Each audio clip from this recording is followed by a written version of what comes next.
We will kick off today's episode with our guest speaker pitching why you should listen to our podcast and follow our journey. Let's get started, folks. SIU is one of these schools that you don't really come across too often, right? We've got the size of a very small school, but we have the resources of a much larger one due to our past endowment and our past size.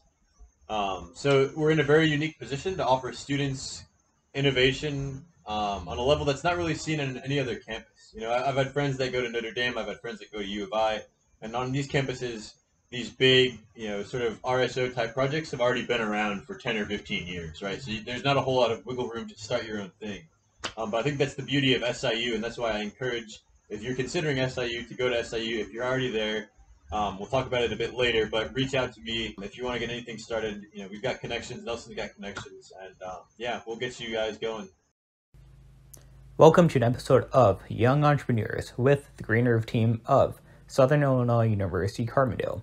We are a cross-university team of young, innovative minds positively impacting the landscape of SIU Carbondale through promoting and installing clean energy.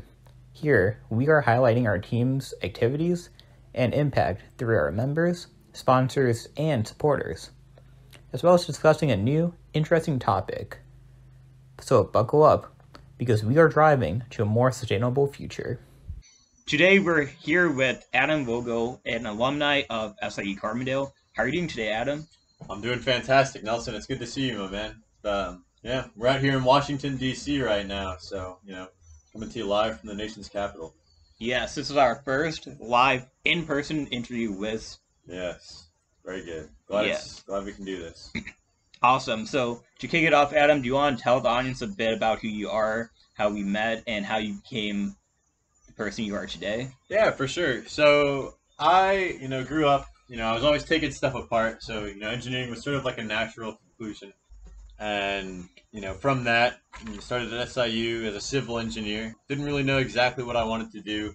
But as I was going through my freshman and sophomore year, I kept hearing about my buddy who went to Notre Dame. He would relentlessly talk about how cool this rocket team was that they had. He was talking about how they were making their own rocket fuel. He was talking about how they're meeting all these NASA people in these competitions and stuff. I just kept getting more and more jealous. So at some point in my sophomore year, I went up to Dr. Garvey, who at the time was the vice chancellor for research. He's now in the fisheries department. And I, sat down with him in a meeting that went a lot shorter than I thought it was going to. Normally when you go into these things, I was thinking it was going to be, a couple hours long pitch of me, giving this crazy spiel to him about why he should, trust me as a civil engineer to build some rockets. But it ended up being a pretty natural conversation. We ended up talking for about 15 minutes, and I left the room with $1,000 to get started building rockets. From there, we started the Rocketeers of Southern Illinois, an interdisciplinary team, much like the Green Roof, but our focus is on amateur rocketry and all of the aspects of that. And it was a really interesting space to be in because we did not have a single professor at SIU with any sort of aerospace background. So, everything we knew about aerospace, everything we were learning about aerospace, we were doing and teaching ourselves. So in that regard, I understand how scrappy you need to be in these sort of, small startup ventures. From there, I switched to mechanical engineering at the beginning of my junior year, graduated in 2020, middle of the pandemic, and was somehow lucky enough to find a job out in Washington, D.C. Through some connections I had, I heard about this small startup company that was building satellites, and now I work at a satellite telecommunications company, launching satellites into low Earth orbit. That's incredible, Adam. I actually didn't know you began off as a civil engineer major. Yeah, yep. So originally what I wanted to do was acoustic design. So I wanted to design big buildings like stadiums, churches, and everything that sounded very nice. I was always interested in the idea of sound. I thought civil would be a good way to do that, but obviously my interests now more lie in the aerospace realm. So, have you ever looked into the Seattle Seahawks stadium and how the acoustics work in there? Right. Yeah, that's an insane building. The 12th man, they call it, right? Yep. So, as you developed and moved from civil to mechanical, what was something that interested you about the rocket and aerospace? Yeah, that's a good question. So I think Fundamentally, it's a pretty cool idea because it makes a lot of fire. It goes very fast, and it's pretty easy to strap a camera to, right? So, on the fundamental level, it's easy for people to get excited about it. It's very visible. It's very loud. You can't really miss it happening, right? So there's a lot to get excited about, but that payoff is such a short amount of time compared to the amount of time you have to spend building the rocket, to testing everything, to running calculations on how high you're going to get, how fast you're going to go, and all this, making sure everything's going to be suitable. Um, but I think one of the most interesting things to me fundamentally was just the fact that I was able to, with a less than $1,000 budget, create something that could launch 18,000 feet into the sky. So, yeah. 18,000? Yep.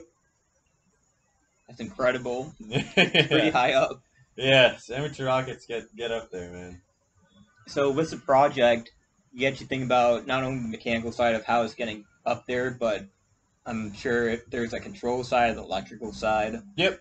Yeah. So, and that was something that I had not really anticipated going into it. I don't really know what I thought I was getting myself into, but I certainly did not think I'd be working on PCB level design and all of this stuff, and working with altimeters, with barometers, and all these little electrical components that I had never heard of and didn't have any experience working with. We do all of our tracking with RF, so we're learning a lot about radio frequency and how GPS communicates to the satellites and how the satellites communicate back, and all of this was a very interesting area for me, and just sort of discovering for myself how interdisciplinary everything really is, because that was my first big engineering project, right? Everything leading up to that point was just me finding like a microwave on the side of the road and taking out the transformer and making like an arc welder or something. Things that I was very easily able to do on my own. But this was, for the first time I had started something that I couldn't do on my own entirely. So it was neat in that regard because I knew I had to assemble a team. Um, and that was a very formative moment for me in my leadership career. Most definitely, being able to build a team and have support from campus is important, and you're able to do both. Right, yeah. SIU is a fantastic place for innovation like this. I like to tell people we have all the resources of a large school, but the size and the student population of a much smaller school. So, like I said, it was easy for me to just, walk into a room, sit down with a professor who, at first I thought was just going to berate me for being an idiot, for, wanting to start this rocket team, but, was very understanding and very excited to see, students take charge in this way.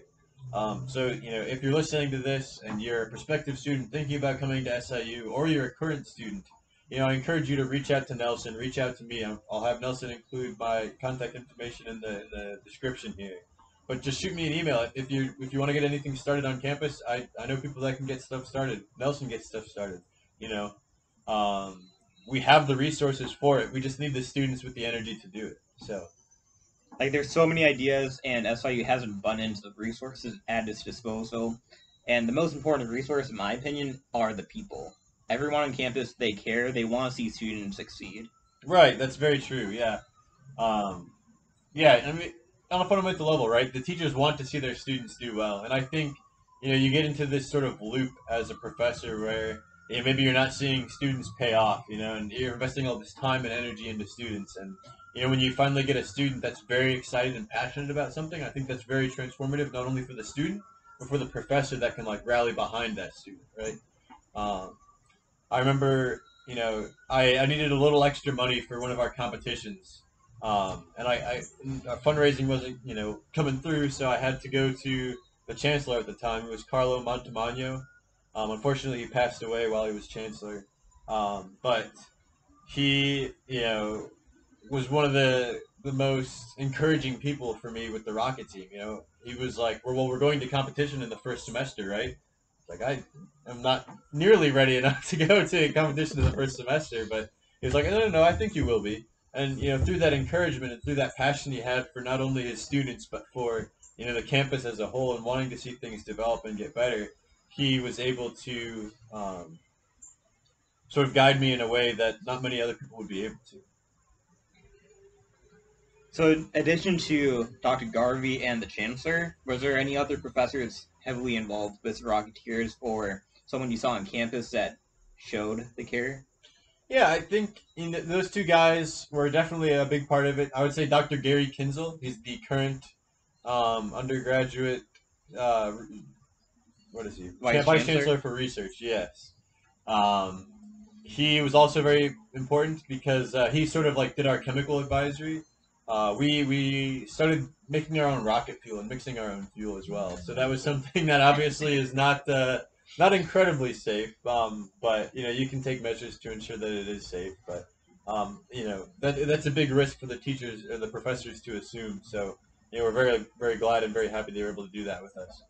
Um, but yeah, I would say those are the main professors. Like I said, there were really no aerospace professors, so we are kind of on our own. I mean, there were some names that come to mind within the SIU Foundation. Matthew McCoy, who runs stuff over there, he was very helpful in getting our Saluki funder started up. He's been helpful raising money. He's been helpful raising awareness as well. Vanessa Sneed comes to mind. She was the former director of alumni relations. She helped us expand our network and reach out to these alumni who are in relevant industries about raising money and all of this. So I'd say those are the main contributors. Most definitely, I agree. Like Matthew McCoy, he's been a big help for the Green Roof Project, getting our Suki Funder up and helping us make connections. Yeah. Then additionally, several different faculty through the University Innovation Fellows Program. Yep. So we have different directors and deans part of this program that helps students like ourselves be able to actuate and execute projects on campus. Mm. And I know Adam has been a fellow in the past years. Yes. Yep. So yeah, I would be remiss if I did not mention the University Innovation Fellows Program. I think that's a huge part of why I'm at where I'm at today. They said it was one of the most interesting things on my resume. We talked about that for a while in the interviews and all of that. But yeah, it's a fantastic program.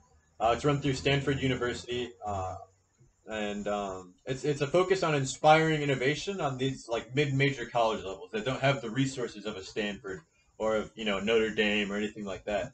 But obviously innovation is still important. And I guess we could dive into sort of what I did for my project at UIF, and how I enjoyed my experience there. One of the initial things you do in your training is you have to go around and interview. I think it's like 50 some students, and sort of get their opinion on what's working well for them on campus, what isn't working well, what they want to see improved. Is there anything they are struggling with on campus, and just kind of get their feel for the campus. Obviously, it's geared more towards the benefit of the university. It's not really aimed at inspiring any sort of like technological advancement directly, but rather to the benefit of the university.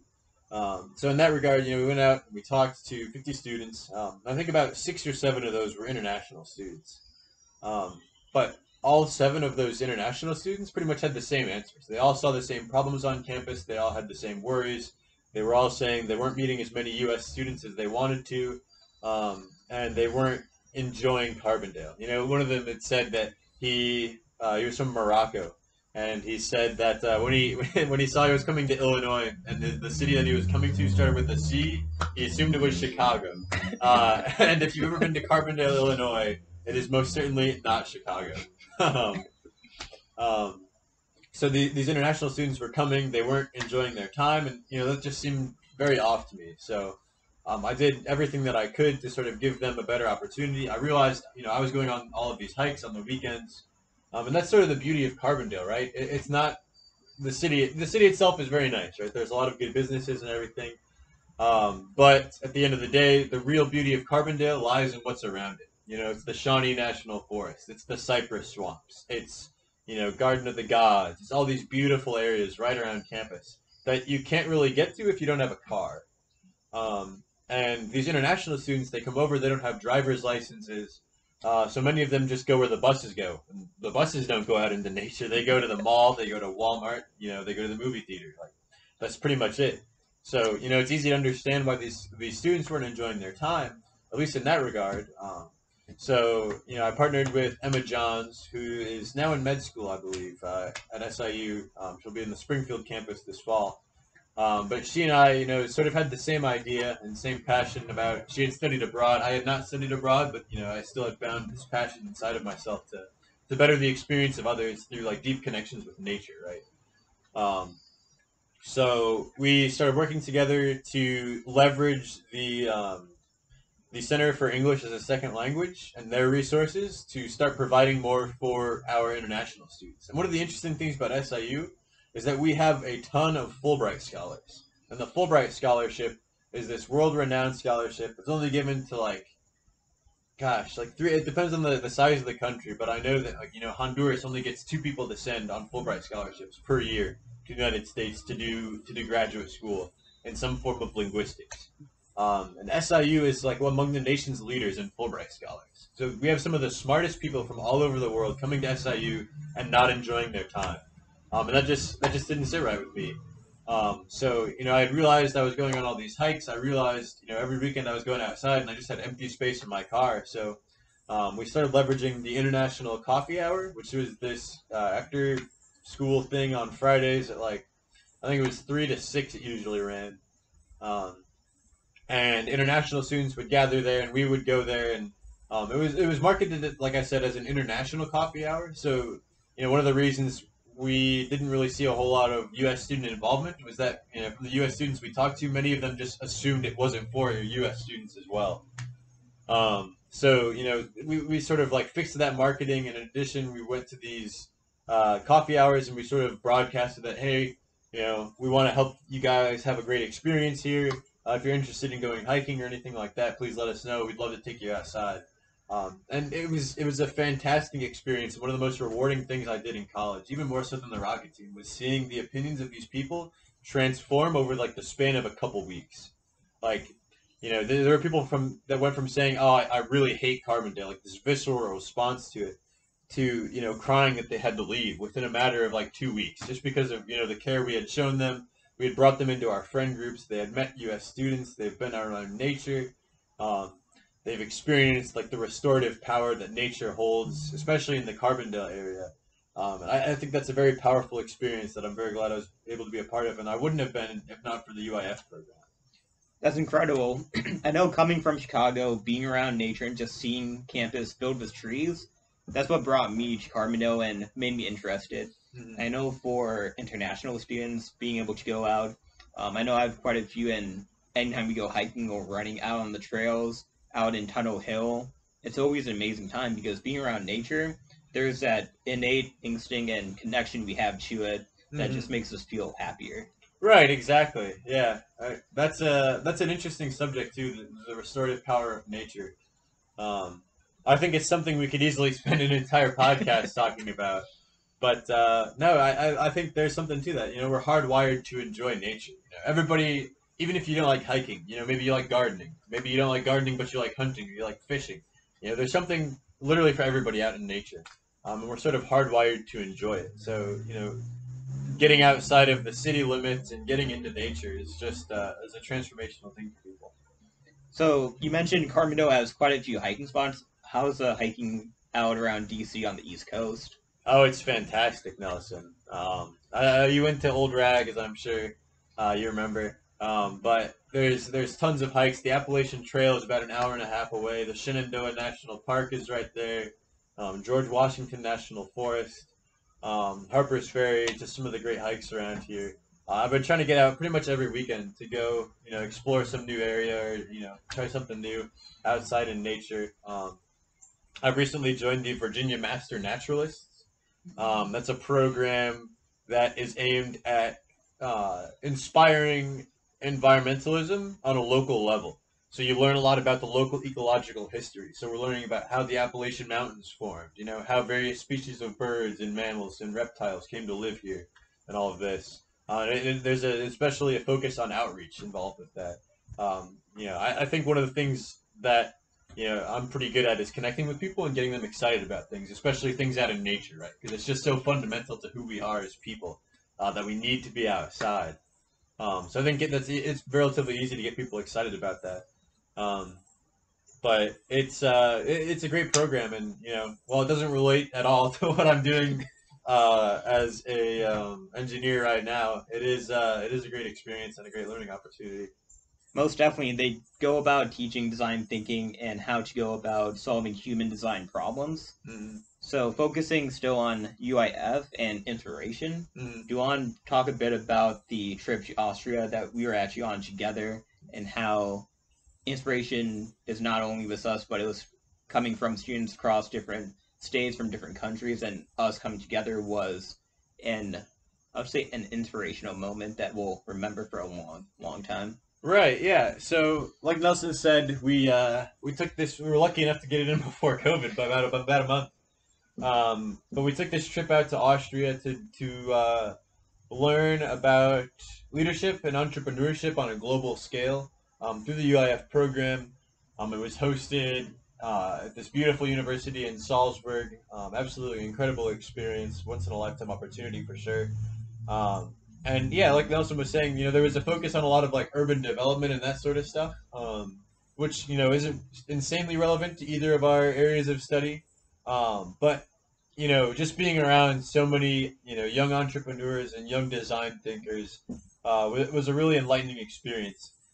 We got to hear about the projects everybody was doing, and they spanned such a wide array from design thinking workshops to stuff like the green roof, to improving international students experience, to starting people's own companies. you know Everybody from all over the world was doing something a little different, and it sort of showed like the global impact that programs like UIF can have. And it was very incredibly inspiring to me to see you know not only were we doing this at Carbondale, but this same program was also taking place all around the world with thousands of different students from all sorts of different backgrounds, and everybody was getting something a little different out of it. So And everyone at the meetup brought their own personality, their own experiences, and it was one large melting pot. And I know we took away quite a bit. exactly, yeah, we definitely made the most of that experience. So, mentioning Green Roof, Adam, would you like to talk a bit about what you know about the project and the impact we're making in Carbondale? Right, yeah. So like we said in the intro, right? Like everything is going to fundamentally come down to an energy problem. Our CEO at the company I work at is very big on identifying like the key markets that are going to be popular in the next few years. He thinks the number one market that is going to arise in the next 10 to 20 years is going to be energy, because like I said, everything fundamentally comes down to an energy problem. The second market that he said is going to be massive is space, and the third is biology. We've done so much with gene mapping and all of this that you know it's going to be an immensely huge field, as with space as well, with cheap access to space and all of this. Um, but relating it back to the Green Roof team, I think it's incredible that we're getting students hands-on experience in the fields that are going to be relevant, right?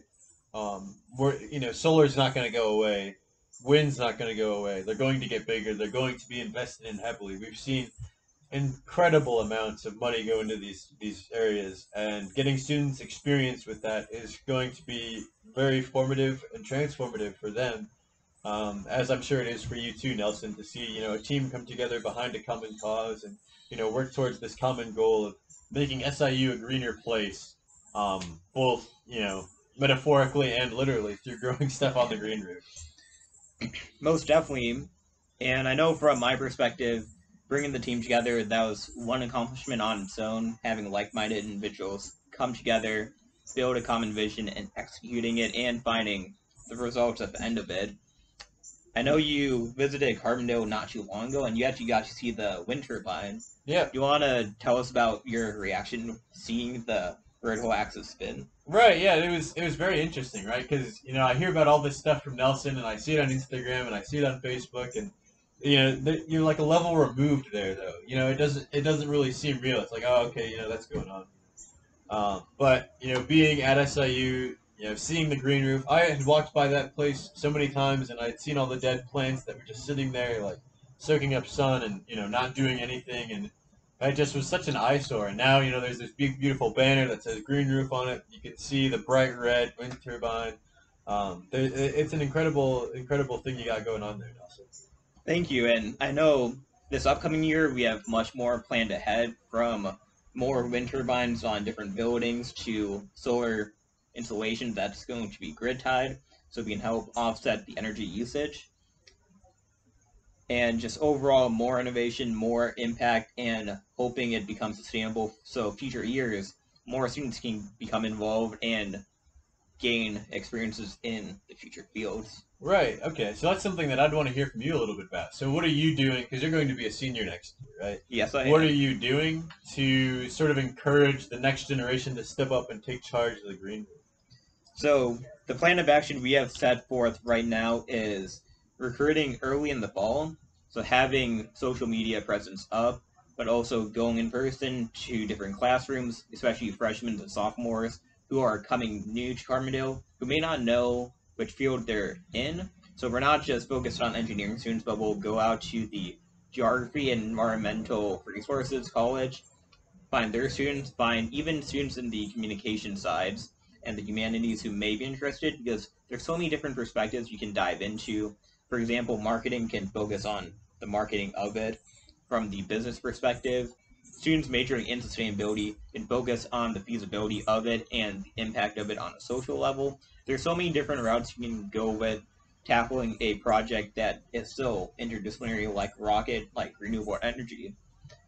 And then once we have a good sized team built up this coming year, we're working right now with a campus unit right now and finding a way to integrate the team into their department so their coordinator, who's a full time staff person, can have a good oversight over them while keeping it in not one specific college, but keeping it in the campus, which then opens up the ability for all students to go forth. Like Adam, how you mentioned having international coffee hour focuses and markets directly to international students without it truly being a international. It's just how the wording is. Mm-hmm. So focusing on the campus level instead of a department or a major, hopefully will keep it much broader and more open. Interesting.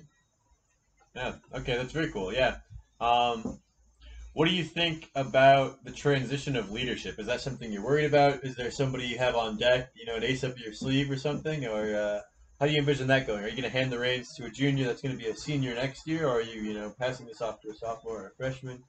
What do you think about that? So the transition of leadership, I know for every RSO on campus, every student group is crucial. Right. If you have a poor leader coming up the following year, the organization can easily take a nosedive and become inactive for a few years, and we've seen that in recent years, actually. But we've also seen organizations come back up from the dead and become active once again. Mm-hmm. So our plan right now is, unfortunately, we cannot look for one specific student at the moment Right. because out of the 25 students involved, about 7 of them do not attend SIU. So that limits us to about 18, and then about 16 are either seniors or graduate students. Wow. So we have a small pool to pick from. So one concept we're working with is, since we know UIF is strong and it's powerful, and we've made connections not only in Carbondale and business schools where we have students attending and collaborating with, but we have connections in other schools. We're working on a concept where the students who are in there now and graduating will come back as mentors and help the future students with the projects. So we're not completely transitioning the leadership, but instead moving into that coaching role and ensuring that they're developing on their own as leaders and as the technical experts that they're soon to become, and essentially have this model where we begin spreading knowledge in future years. And the ideas are continuing. So we're building off multiple projects instead of having a new project every year. Okay. Does that make sense? Yeah, that makes a lot of sense. Interesting. How do you think you came to that conclusion? Was that just looking at what worked with RSOs and what didn't, or was that walk me through that thinking process there? Most definitely, it's what you just said on we looked at past RSOs, what works, what do not work. Mm-hmm. We all know that leadership is difficult and it can be at times if you're not properly trained and you don't have the right mentors there to help guide you. Right. And I'm sure you have mentors that you look for when you're building Rocket Team, right? Yes. Yeah. For sure. Finding outside help is definitely a key thing.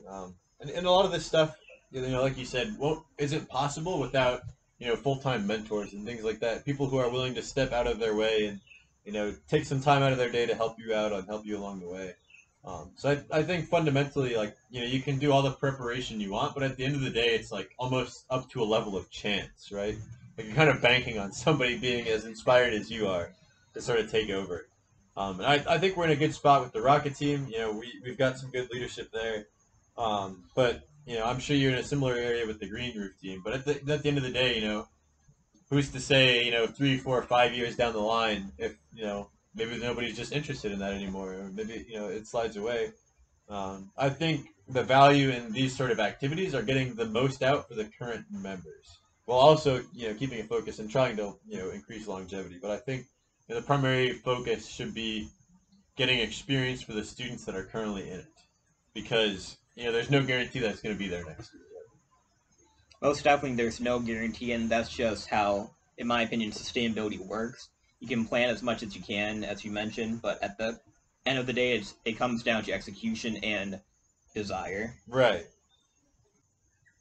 And that is another amazing episode of The Young Entrepreneurs with our special guest, Adam Vogel, an SIU alumni and founder of the Rocketeers of Southern Illinois.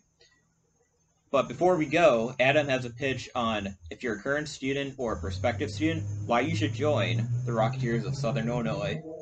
Yeah, so, I mean, fundamentally, who doesn't love things that fly and go fast, right? That's an innate, curiosity for me. And maybe I'm alone in that regard, but I don't think I am. So if you're a student, if you're a freshman, if you're a sophomore, if you're a junior or a senior, if you are at all interested in anything to do with aerospace, I would, recommend reaching out to either myself. My contact information will be in the description of this, or the current president of the Rocket team, Pedro de Oliveira, who will also put it in the description of this. He's taking up the leadership for this next year. He'll be a senior, so if you're a young student looking to get some experience in leadership, this is a perfect time for you to come out. Perfect time for you to meet Pedro, to get your hands on in some intense leadership of a multidisciplinary team. We do a lot of stuff. We have one main competition every year called the Argonia Cup. That's focused on recovery, right? So we have to get our rocket up to about 8,000 feet at least, and then return a golf ball to a specific location on the ground. So what we've done in the past is, my senior design project actually was an autonomous drone that was released from the rocket at its apogee, and then would go and circle, the target spot on the ground, and then come in for a nice clean landing. And unfortunately, we weren't able to prove that it worked because of COVID canceling everything. But we all know it would have worked, right? But if any of this sounds interesting to you, reach out to me, reach out to Pedro. We'd love to help you out. I love getting students involved in stuff like this. And if there's ever anything I can do, professionally for any of you, just please feel free to reach out. I'm a resource at your disposal. And I want to mention one more time, the one big takeaway we would like you to have from this episode is SIU Carbondale is an amazing university with all the resources for you, for students, to be able to do what you'd like, to show your passions and experience it all in one place. One amazing area, Southern Illinois. Oh, yeah. And with that, we conclude our episode of Young Entrepreneurs with the Green Roof team. Special thanks to your sponsors, the SIU Research Park, Energy at SIU, SIU Sustainability Office's Green Fund Grant, the University Innovation Fellows, CH Electrical, Enertech, Raz Coatings, AES Solar, Sprague Supply Group, H&F Visions, Silvix Forestry and Nursery, Nether Chance Studios, Climate Economy Action Network, and many more. And please visit our website for more information and follow us on social media. Stay sustainable, folks.